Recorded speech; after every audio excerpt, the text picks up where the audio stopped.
Recuerda suscribirte y activar la campana para mantenerte informado. Déjanos tu opinión al respecto.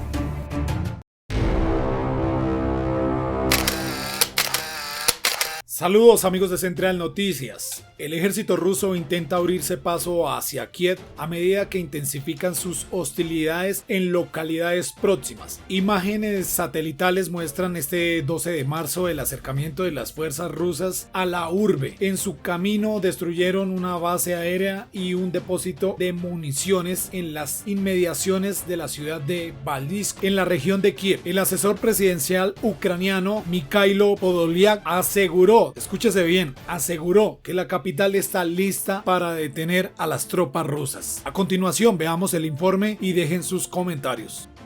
Inminente llegada, solamente 24 kilómetros separan al grueso de las fuerzas rusas en su avance hacia Kiev, la capital de Ucrania, según un reporte de inteligencia del gobierno británico.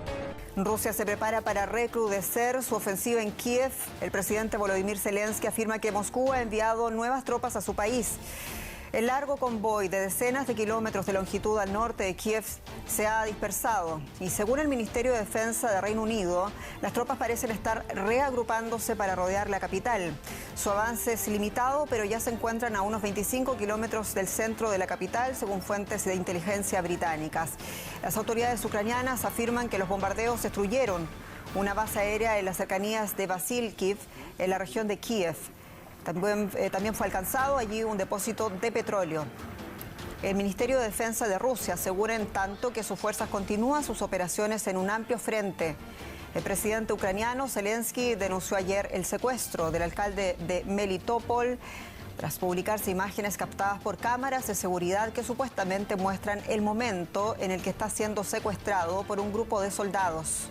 Vamos ahora al tema de la invasión de Rusia en Ucrania, un conflicto que ya ha tenido repercusiones que van mucho más allá de la zona de combate. Para analizar el tema, quiero presentarles a mi siguiente invitado. Le doy la bienvenida a José Ignacio Martínez, profesor del Centro de Relaciones Internacionales en la Universidad Nacional Autónoma de México, la UNAM, quien nos acompaña en vivo desde la capital mexicana. Bienvenido a Mirador Mundial, profesor, gracias por estar con nosotros. Para empezar, quiero preguntarle sobre esa famosa línea roja de la que tanto se ha hablado, diferentes expresiones de lo que puede hacer Occidente o no puede hacer, y quería preguntarle, con base a los últimos acontecimientos, profesor, ¿hay algún tipo de acción, armas químicas quizá, que pueda cometer Rusia que llevarían al cruce de esa línea roja, que significa que Occidente se involucraría en una guerra contra Rusia? Bienvenido, lo escuchamos, profesor.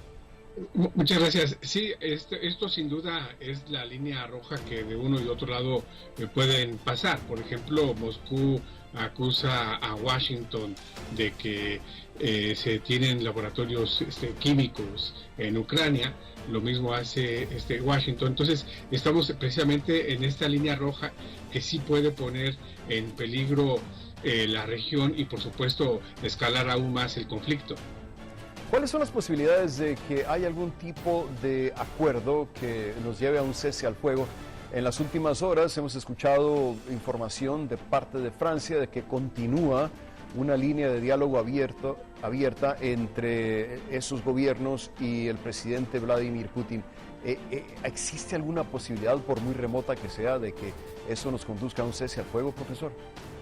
Sí, la postura de Moscú es que Ucrania se convierta en un país tipo Finlandia de absoluta neutralidad. A su vez, lo que busca Ucrania Occidente, los aliados de Washington, es que se mantenga las líneas, las tropas, el apoyo de la OTAN hacia Kiev.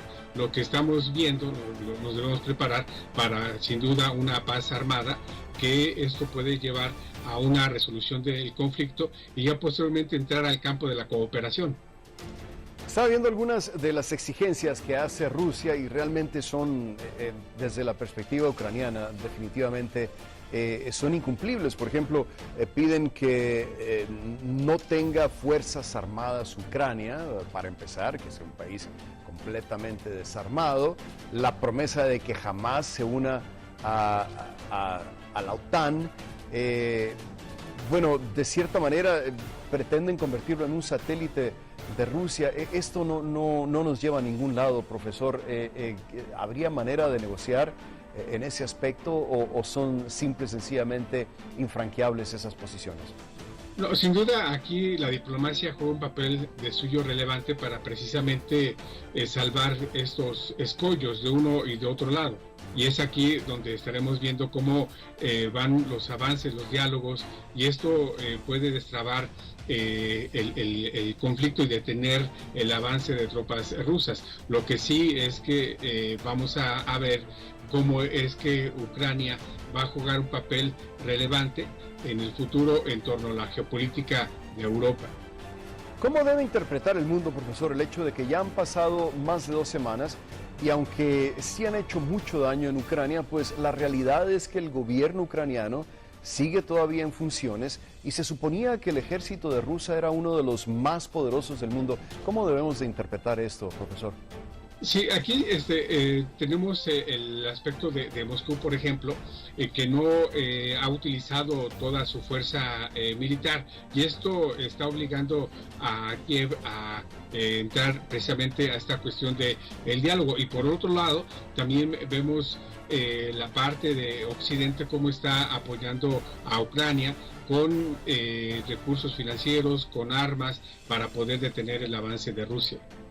En el minuto que nos queda, profesor, las sanciones siempre funcionan muy lentamente. ¿Habrá algún cambio después de esta andanada de sanciones contra Rusia de parte de Occidente, especialmente de Estados Unidos?